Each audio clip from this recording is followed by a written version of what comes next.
Well, it's winter, our deciduous trees are all dormant for the season, so it's time to run outside and prune them all, right? Not necessarily. Don't make this all too common tree pruning mistake. One of the most important things you must do to keep your trees healthy and vigorous is to prune them every single year. This not only eliminates the old, dead, or dying wood on your trees that become targets of pest and disease, but it creates the formation of vigorous new growth, which helps keep your trees younger and healthier. And if they are fruit trees, it includes the production of new fruit wood, so it's critical that you do this for your fruit trees to keep them productive. But that doesn't mean you should run outside and prune your deciduous trees the moment they go dormant for the winter, especially if you're growing any trees that are marginal to your zone. Here where I live in Zone 8, I'm growing a lot of Asian persimmons, figs, and a bay tree. On most years, they're not going to take any cold damage in my zone, but on a bad year, they could. This could also be the case if you live in, say, Zone 5 or 6 and you're growing peaches and pears. In bad winters, they could take some damage and be burnt in the cold. This is one of those years that we are having a particularly harsh winter, and it is only forecast to get worse. So something like my fig trees,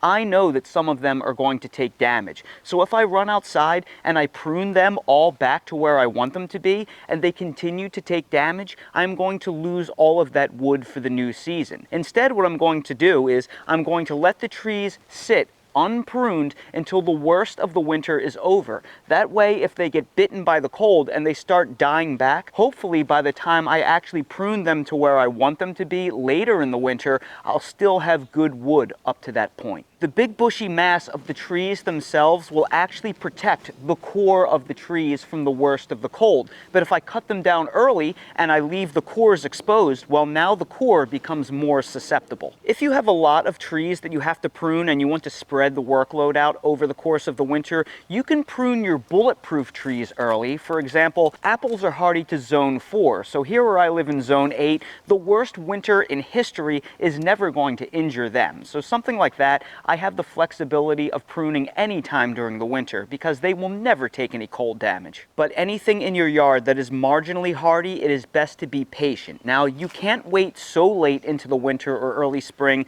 that the buds start to swell and sap flow returns to the tree. You still want them to be good and dormant, and they're nowhere near budding out yet, but the worst of the winter has already passed. So for any deciduous dormant trees in my yard that I need to prune, I'm going to wait until the worst of the winter is over and temperatures start to slowly warm up again before I start doing the pruning. And that's today's 2-minute garden tip. If you're new to the channel, please consider subscribing and hitting the bell to receive new video notifications, and check out our Amazon storefront and spread shop in the video description for a list of the gardening products I use and awesome custom designed apparel and other gear. Your support is greatly appreciated.